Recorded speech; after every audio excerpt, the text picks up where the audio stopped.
My vision is to move organizations away from finding issues and tracking SLAs to actually focusing on exploitable risks to their organizations. But we also knew the way we wanted to solve it, we weren't sure whether we would be able to do it or not, right? So we were taking a bet on a specific AI field called AI planning in being able to build that end-to-end attack chain, the connectivity that you mentioned earlier, like how the attacker goes from one point to the next and the next, being able to identify those at scale is a hard technical problem.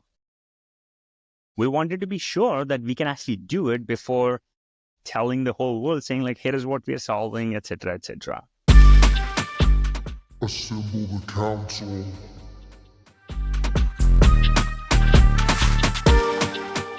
On today's episode, we have Sunil Gottumukkala. This man is a giant in the cybersecurity field. He ran operating system security for Microsoft, and later, cybersecurity for Salesforce. And he's here to talk to us about cloud security and attack chains. Good day, everyone. Today, our special guest is Sunil Gottumukkala. Sunil is a CEO and co-founder of Averlon. Averlon represents something new in cybersecurity.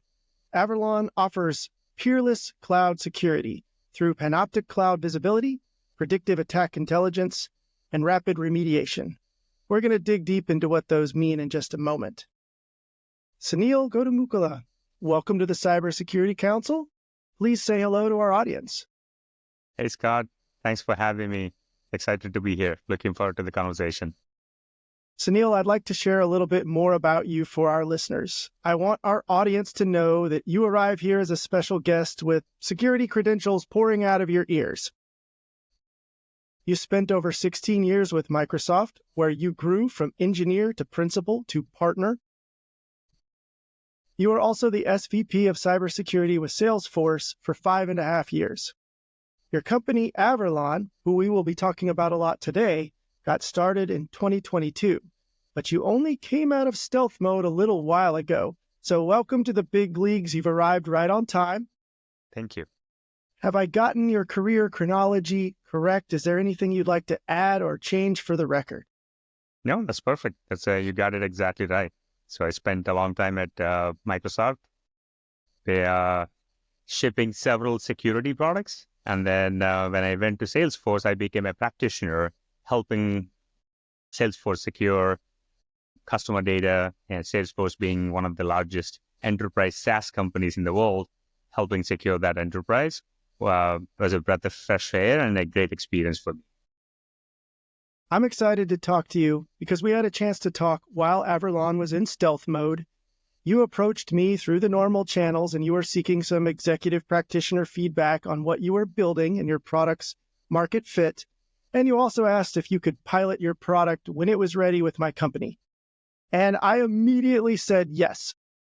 I think I even said yes within the first 5 minutes of talking to you.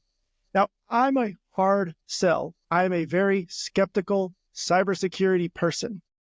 So I looked at what you were doing and everything just lined up. I'm like, yep, that's what we need. That's how we need to do it. Show me more. So I'm thrilled that you've made it out of stealth mode and you're out there walking in the land of the living, making a difference for customers now. So let's start right here. Tell us about Averlon and tell us about your journey since leaving stealth mode. Thank you. And again, I fondly remember our conversation, Scott, and you're right. You were very early in our conversation. You said, Sunil, whenever you're ready with Azure support, I'm here. I would love to pilot. So I really appreciated that. Averlon is a cloud security platform specifically focused on helping organizations secure their cloud environment proactively. As an industry, we are very good at finding new categories of cybersecurity issues for customers to fix, right? Whether it's posture management when cloud security or cloud adoption was taken off, or application security, SAST and DAST categories within application security, or when SolarWinds has, for the next year, it was all about SBOM, having complete software bill of materials was the next thing, right? So we're good at identifying categories and creating those findings for security teams and engineering teams to fix. What we may not be so good at is actually helping the teams reduce risk. So we're good at identifying risk, but not at reducing risk. What we wanted to do with Averlon is, our goal is not to find new risk. Our goal is to find real-world breach risk for our customers. What does that mean? You may have some application security issues. Maybe your front end has SQL injection issues, or you may have some exposed secrets lying around on disks within your environment, or you have network configuration that's not up to par. Instead of finding these individual issues separately and fixing them, what you need to understand is how these interact with each other, whether they provide an opportunity for an actual outside attacker to come in and compromise your customer data, compromise your critical assets. If you don't have that insight, it's hard to fix all of them. So today, most customers try to fix everything that they find, and it's practically impossible to fix everything that they find. What's needed is understanding what's actually at risk from an attacker point of view. It's critical for the customers to understand which critical assets are at breach risk. How do they find that out? They need to find that out by first understanding how an attacker would compromise their environment. Are they coming through an internet exposed node or compromised credentials that are available to attackers? And once the attacker comes in, they're not simply compromising the first asset and they're not leaving. They start by compromising the initial asset that typically in a MITRE attack framework, this is called initial access. From there, attacker is trying to do reconnaissance to figure out what's of importance for them within your environment. Once they do the reconnaissance, they're trying to find out how do they gain persistence over time. And then they try to move laterally deeper into the your organization until they find the thing that they care about. It could be customer data. Sometimes it's just a matter of them abusing your compute. If their goal is to run a bunch of crypto mining software, if they can use your compute for free, they would do that. So it's important for the customer to understand what the goal for the attacker is. Now, if you understand those things, now the way you react and protect your environment is different than simply looking at acronym soup of like, hey, I'm going to fix app security, I'm going to fix SBOM issues, I'm going to fix posture issues. You need to come from the attacker perspective to have real risk reduction. And that's what we're trying to do with Averlon. When you showed me your product, you were lining things up, not just by the kill chain, but how, and as you just described, this vulnerability affects that vulnerability and or allows a path or a pivot point between them. That's a very favorable and helpful presentation because I, as a cybersecurity person, never want to say something this simple. Fix your criticals and highs. I want to give you much more sophisticated advice than that. I want to be able to say, this vulnerability right here is of higher risk because it becomes an access vector to X, Y, and Z. So I'm not telling you fix the criticals and highs. I'm telling you fix number 17 or whatever your scope of vulnerabilities may be. So that's the appeal that I saw in what you were doing with Averlon. I'm going to jump away from Averlon for one moment. You're a Wharton Business School graduate. Did you have, I'm going to be a founder on your mind? Is that been like on your mind for 20 years? Is if you've just been pulling at this puzzle for a long time and after Salesforce, you're like, I've got it. This is the idea. This is the go button. No, to be honest, when I joined Wharton, I was trying to basically get a well-rounded skill set outside of engineering and security jobs to become a better executive. So I wanted to get better perspective in terms of how marketing works, finance works, sales works, etc., to basically get a well-rounded understanding of the complete business. Because as you said, I spent a long time at Microsoft growing in the engineering and product organization. I did not think I was going to actually start my own company. Even though I had that dream very early on in my career, I thought it was too late for me, to be honest. And I was like, opportunity cost is high to leave a really good job, whether it was at Microsoft or afterwards at Salesforce. So I didn't think I was going to start a company. I always thought I would go help a new business, an organization, create a new business, that kind of thing. It was inspiring to see some of my classmates go on to become successful entrepreneurs and launch successful businesses. So that's when my itch for becoming an entrepreneur came back, and I slowly started thinking about it over time during my time at Salesforce. When I became the practitioner of security, I realized that some of the beliefs that I had as the product builder during my time at Microsoft were wrong in terms of I realized how hard a job practitioners have, and some of the basics weren't done right. And I saw the gaps in the industry. That's when me and my co-founder Vishal, we came together and we said, okay, we both know that we like building products, we like building security products, and we wanted to get back to that product building again. Then there was a choice of, okay, do we go back to an existing company and help build products there, or start something on our own? So with the inspiration that I had from some of my friends at Wharton, I decided to start something on my own. And that's the journey started towards the end of 2022. I'm listening to your story, and there's something that struck me. You have demonstrated humbleness several times. You've talked about going to Wharton to build a different skill set. That takes a recognition of self. You've talked about once you became more into the practitioner side over at Salesforce, recognizing that there were some things that maybe you were doing as an engineer or a principal or a partner back at Microsoft. You're like, I've learned a few things I could do better now. And you've also offered humbleness by saying, hey, maybe I wasn't the hallmark entrepreneur, but after seeing and being influenced by my peers, I'm like, you know what? This is for me. I can do it. All of those things add up to a CEO co-founder that is aware. These are good traits to have. They really can be, especially for collaboration and ideation. Now, returning to Averlon, tell us a little bit more about some of the milestones that you've experienced since coming out of stealth mode. Yeah. So given that you mentioned stealth mode, let me actually give you my opinion of stealth mode. I was a first-time founder, right? And we wanted to solve this problem. We knew cloud security, vulnerability management is a problem that's top of mind for most security teams in the world. And we know there are still gaps and that we can do a better job. And you and I talked about this earlier.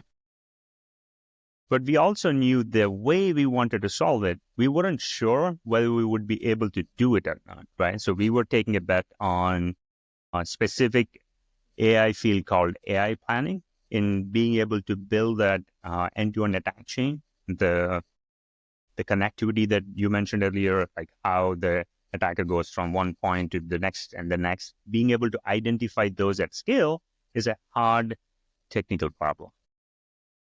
We wanted to be sure that we can actually do it before telling the whole world, saying here is what we are solving, et cetera, et cetera.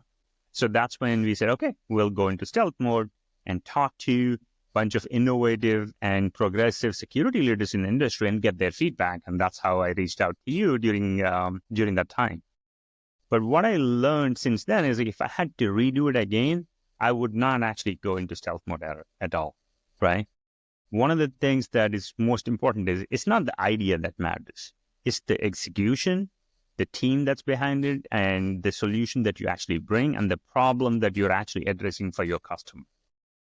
The more conversations you have with the customer, the more insights and the more feedback that you get is going to be the better for you in terms of execution.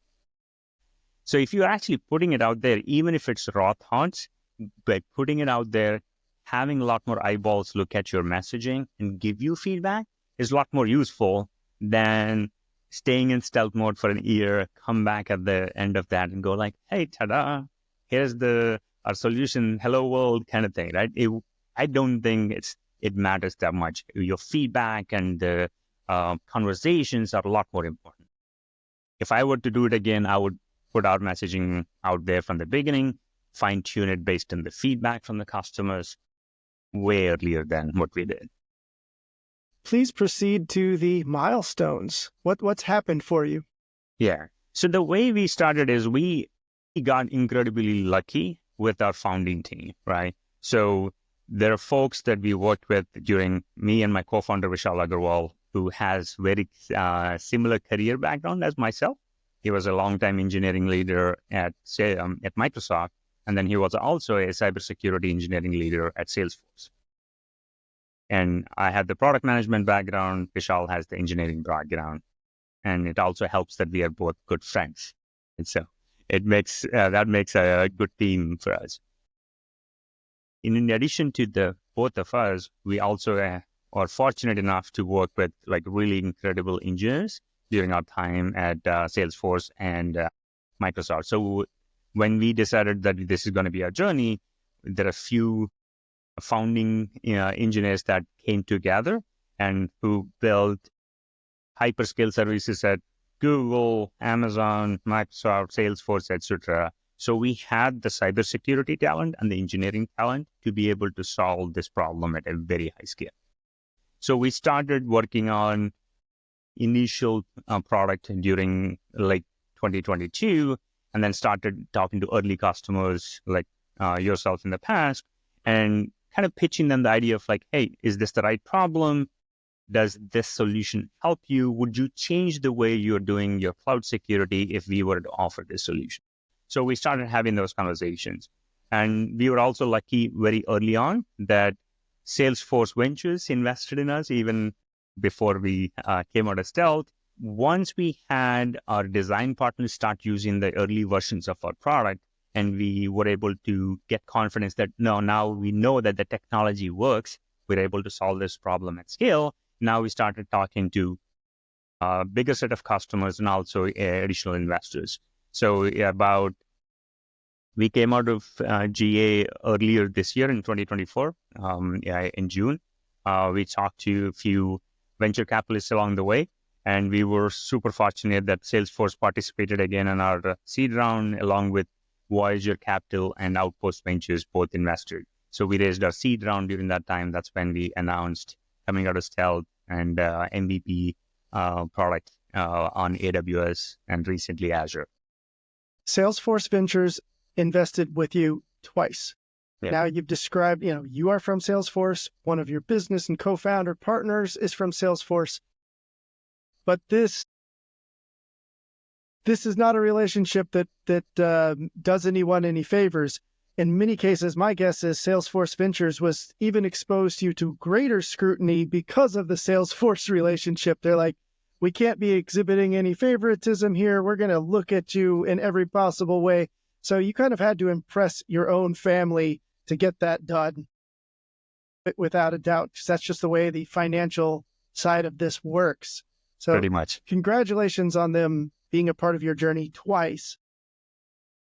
Could you share some of the milestones with picking up customers and maybe shaping the product? Yeah. So we had early design partners with a couple of startups, UiPath being a customer, is a public company, robotic process automation company. That team has been a great partner for us. Another large mid-sized public company is also a design partner for us. One of the things that we've done is with design partners, you're basically giving them early versions of the product that may not be fully functional, has bugs, etc., right, as you can imagine. But they're taking the time because their teams are progressive. They want to try out the innovative solutions up front. They're not simply going like, hey, here is the market leader. I'm going to go install or deploy that technology and call it a day, right? These teams are the ones that are basically saying like, I'm going to carve out a little bit of my time and resources so that we can be at the forefront of what's happening out there in the industry, right? So we were lucky to have those kind of customers. We initially started by focusing on AWS being the first platform that we supported.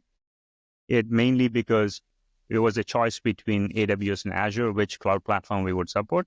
And we chose AWS mainly because most of the conversations we were having at that time, good majority of the customers were AWS adopters. So we picked that platform first. Once we went through the design partnership, slowly we were able to convert them into paid customers. And once they started seeing the value, and then they deployed into their production environments, etc. And then once that we hit the milestone of MVP is ready, we announced our MVP to the world. We also started working on cloud server port for Azure. So then we found a couple of other design partners who were willing to basically test their Azure cloud environments using our product. We were grateful for that, and we completed that earlier, a couple of months ago. And then it is going to be a journey. We started supporting, and then, as you can imagine, the clouds ship new features, etc., and we continue to add additional support. We also had, in between AWS and Azure, we also added support for Kubernetes, both native Kubernetes support the cloud providers operate. Within AWS, they have EKS, that basically their implementation of natively supported Kubernetes clusters. Because Kubernetes has its own control plane, we needed to add special support for it. We did that. When we started supporting Azure, we basically added support for AKS, for example. And similarly, if the customer has self-managed Kubernetes cluster, which we came across very early on in our design and proof of the value, we added support for those, right? So it's a journey. We're slowly adding support and broadening our total addressable market. Kubernetes is a very, very big field. Azure is a very big field. AWS is a big field. You're already crossing three very, very large landscapes, my friend, Right. and you've used the word partner several times while you were describing your journey. Rocket science. What within Averlon would you call rocket science? Where is the leading edge tech or the sophisticated pieces that make Averlon what it is? Great question. So there's two things that I would call that are very unique to what we do, and at least as far as I can see, no other competitor does it. We use two flavors of AI. One is AI planning. This is the technology that we use to identify each individual finding, so to speak, whether it's an application security issue or a posture issue or a software vulnerability, which is a CVE. We connect them into a chain, aka kill chain or attack chain, right? And this being able to use these individual findings as building blocks in a longer, complete end-to-end attack, that technique that we use comes from the field of AI planning. There's a lot of novel development that we have done. And we have, we filed for a bunch of patents in that space. And I am very happy with the progress we made in that front, right? In addition to AI planning, the second big thing that we are doing that's so unique to us is we are using Gen AI in a very specific way. It is very common across the industry where generative AI comes in and they use generative AI as a natural language interface for your products, right? You can see an example. Practitioner can ask, show me what's at risk within an environment. And instead of running a query manually, the generative AI can answer that question. What we are doing is not simply using the natural language interpretation, we're adding something unique. So with generative AI, whenever we see a finding, we're using generative AI to identify whether this finding is applicable in the context of this attack. You may have a finding in a specific library that your product uses, but that finding or that vulnerability is applicable only when that framework is on a client side, or only applicable when it's being used on a server side. If you don't know whether the security software doesn't know whether you're using that framework as a client or a server. But we can actually train the model in such a way that when we look at it, we identify how you're using those packages using generative AI, and then we call it applicability. This is just one example. So we can look at all of these findings in a given asset and figure out how they're actually applicable in the context of being able to attack that asset. So that's one important distinction that we have with generative AI. Another thing that we are doing with generative AI is like, once we find these end-to-end attack chains, can we use generative AI to actually provide a proof of exploit? That means like, rather than waiting for your red team to provide you a proof of exploit, we can actually automate the process of like, here's an attack chain, and here's the issues that are potentially susceptible at the beginning, in the middle, and the end. Can we actually automate this process in a safe way without disrupting your business using generative AI? And we are able to make good progress with that. I would say as a cyber practitioner that proof of exploit piece makes me very nervous.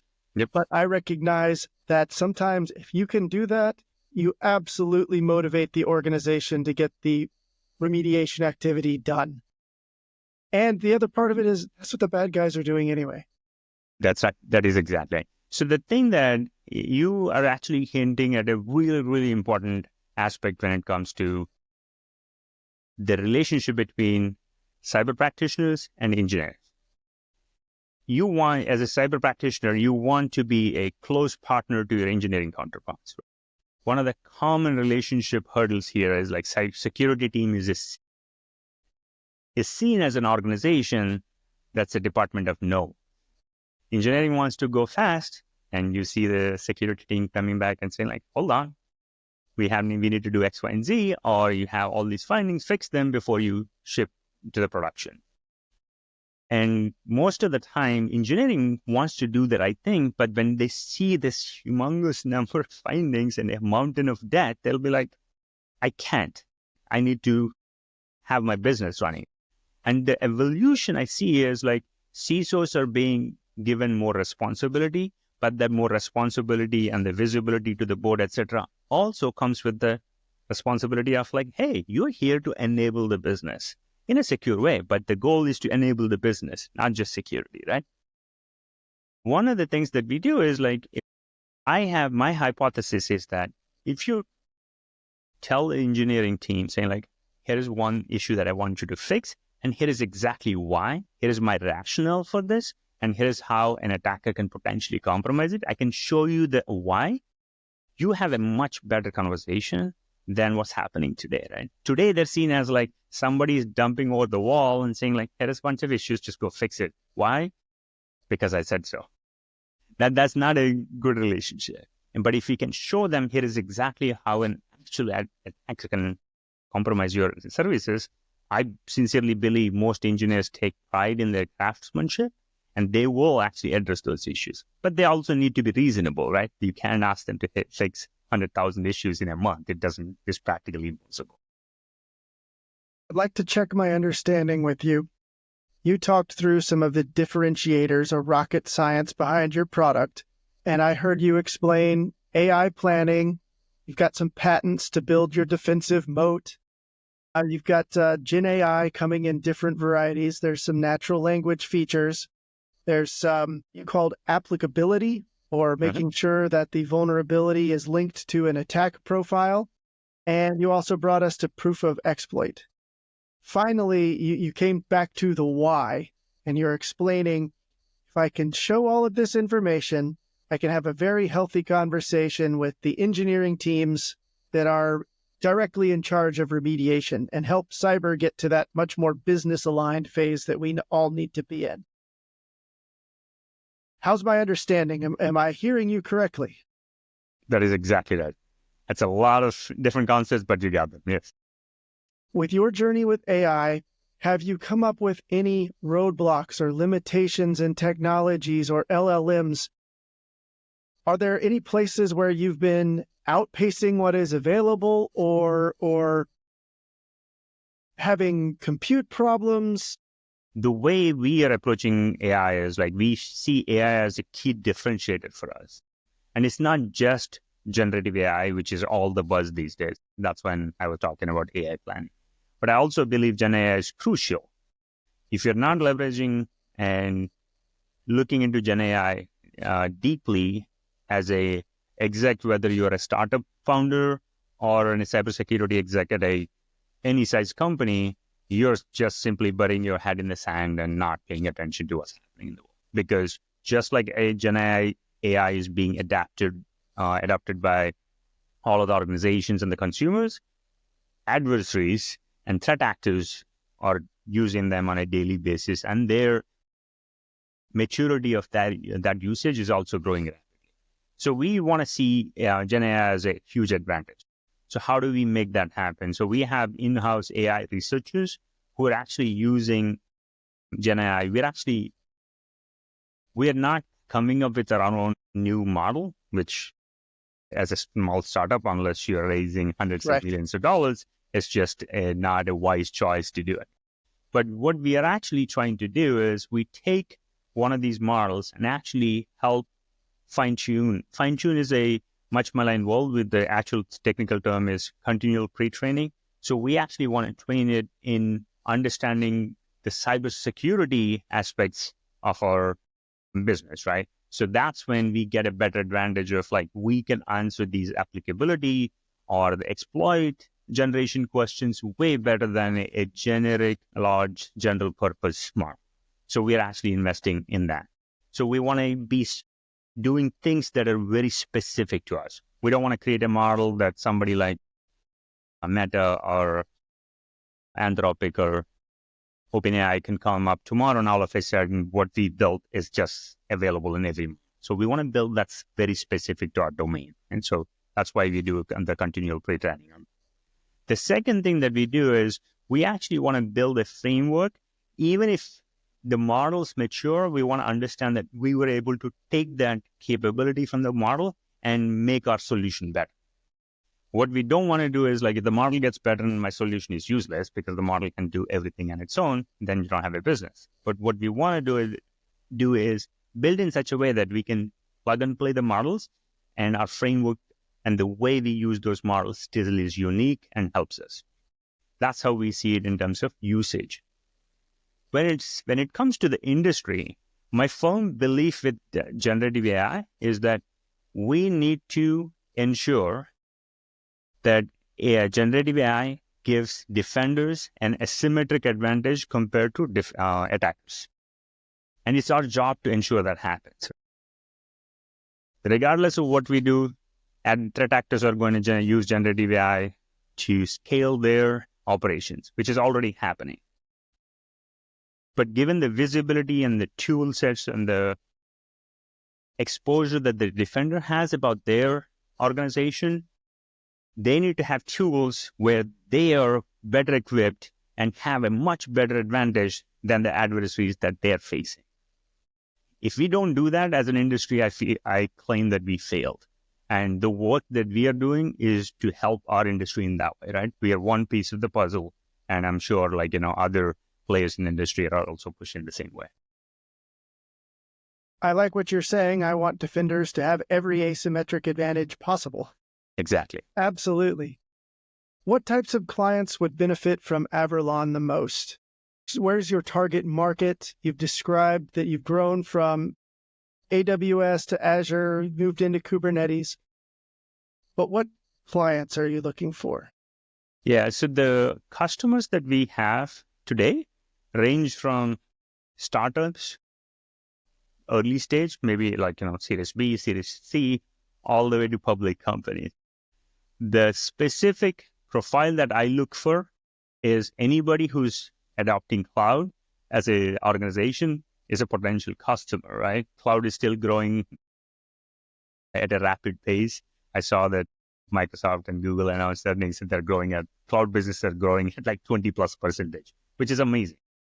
And I also realized that we were talking to a bank and they were just starting their journey to the cloud. Like literally the first application is going to the cloud now.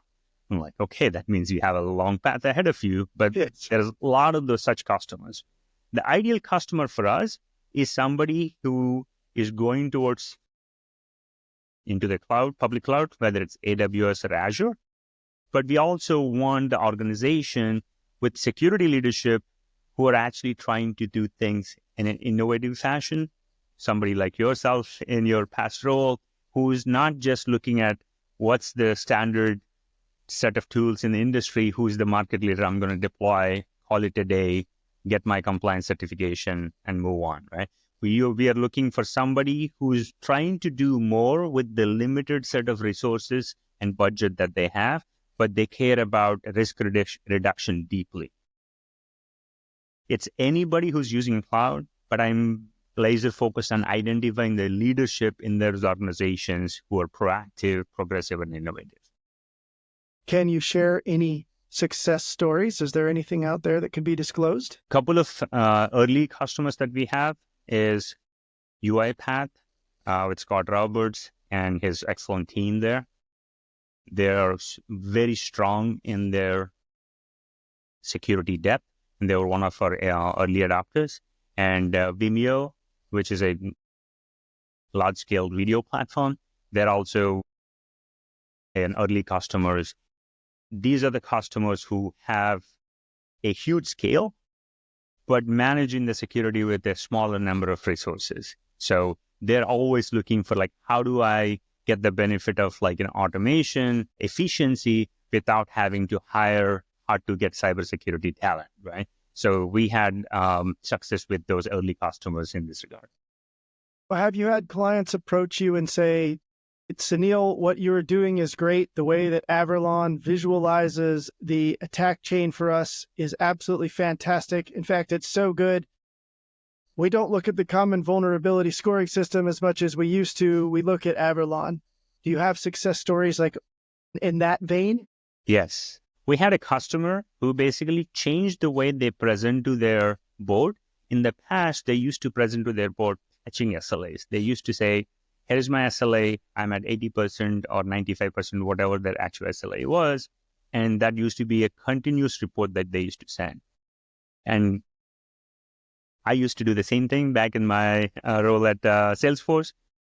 What they changed, this customer actually changed from, and they were telling me that, Sunil, I stopped reporting individual SLAs. I started telling them that here's how many end-to-end attack chains that existed in my environment. And because that was a much better conversation with the board, because now I can tell them that because of these attack chains, these assets and customer data is at risk today. That means I can tell them that I have 4 ways potentially an attacker can come in and exfiltrate my data.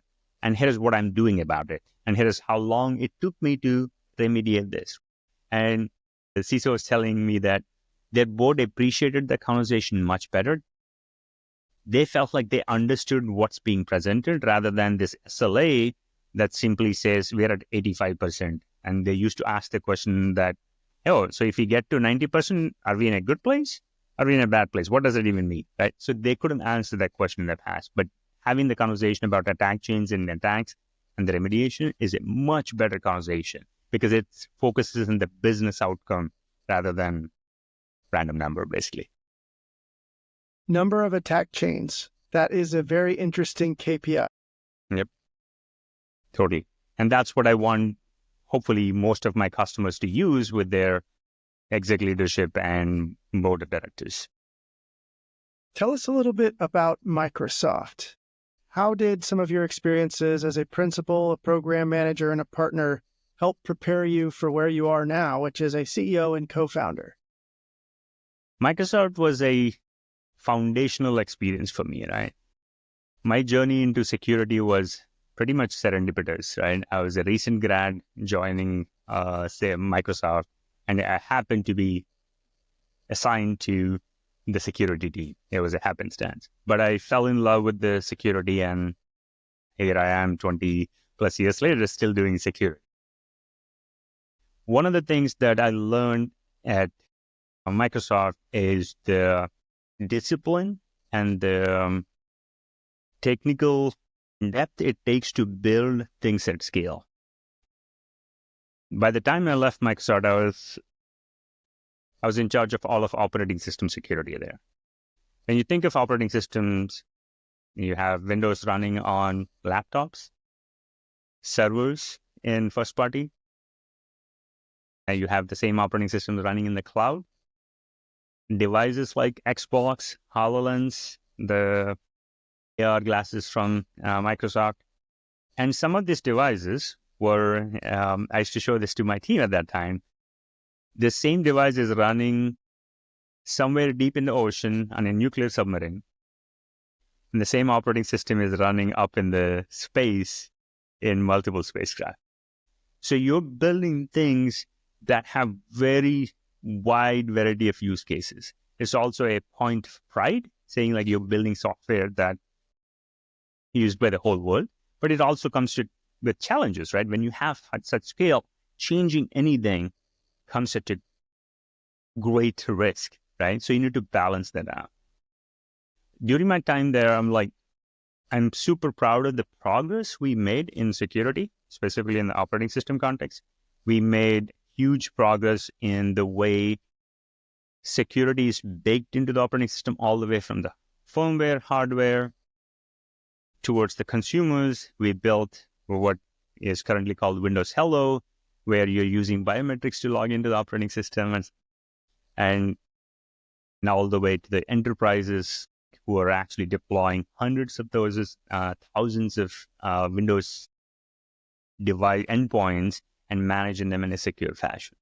So that taught me the scale, the technical know-how, all the way from the hardware to the consumer to the enterprise.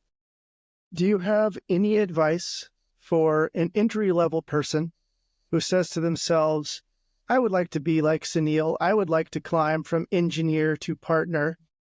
But what do you tell that aspirant, that person that's at the bottom but is dreaming big? Dreaming big is a first step.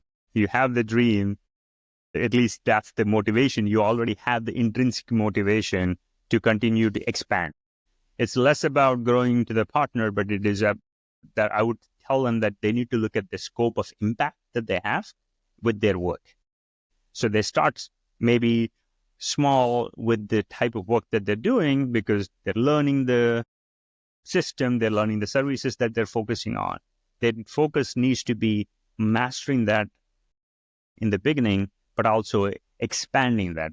Understanding the business and the customers you're serving is a key, whether you're the engineer, you're a product manager, you're a cybersecurity professional. It doesn't matter what you do. You are in that business because you are at the service of your customers.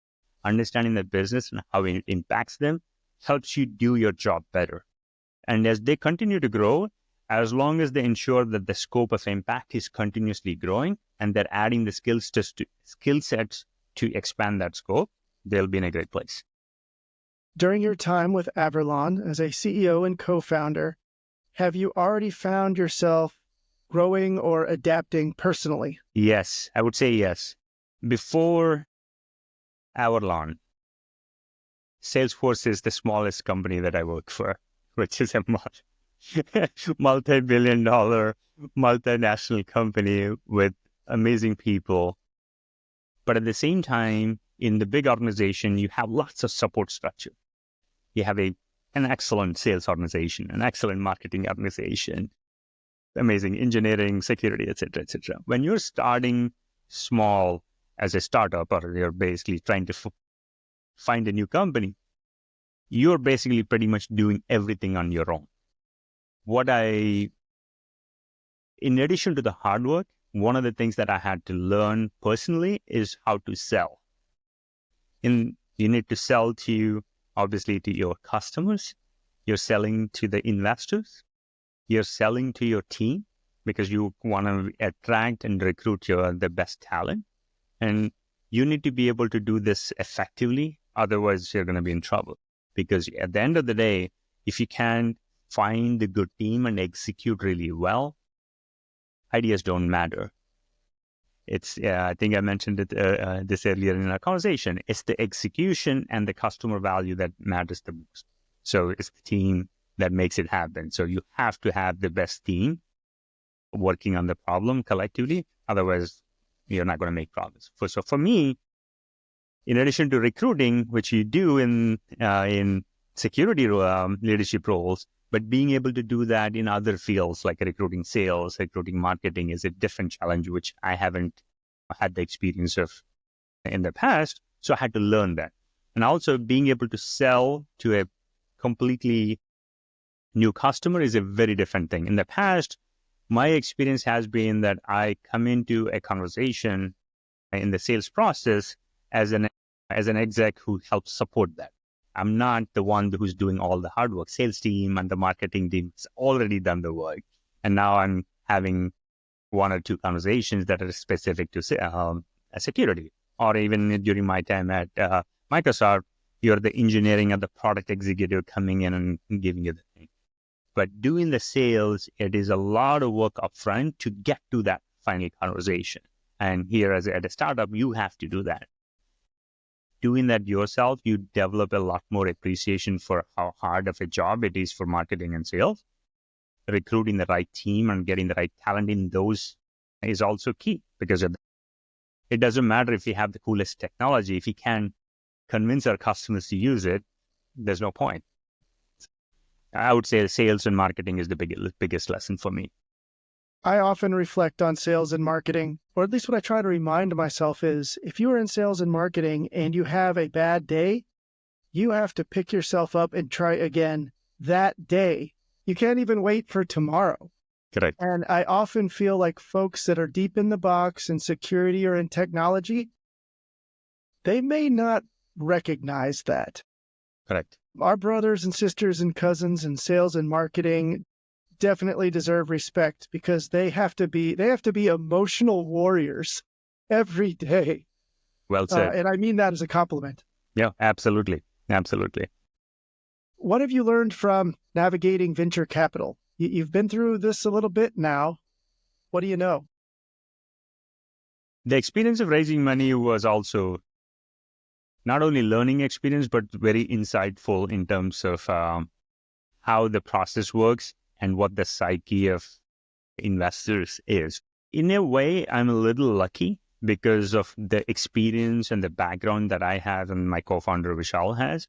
So you don't have to prove to the potential investors that, hey, I know this industry and I'm competent enough to do something. And if you're young, they also need to overcome that hurdle. Once you overcome that hurdle, you need to convince the investors that, hey, this is a good area and it is a good business and a good problem, or a important enough problem for the customers to solve. One of the things that I did notice is a lot of investors, irrespective of what you hear, there is a lot of groupthink that happens. When we were starting, Gen AI was the thing. So everybody was pushing us on, okay, how are you using Gen AI? How does it differentiate? Are you going to help with Gen AI? The conversation kept going to Gen AI rather than the customer problem that we are trying to solve. So that's when I realized, you need to be able to bring people along, help them understand the Gen AI that you're leveraging, if you are, but you also need to bring them and center them around the customer problem that you're trying to solve. But there is, as I said, a lot of VCs that want to invest in generative AI. And as long as you have a generative AI element in it, they're excited. If you don't, they're not excited in that thing. Every year, there's a new thing that you have the group think around.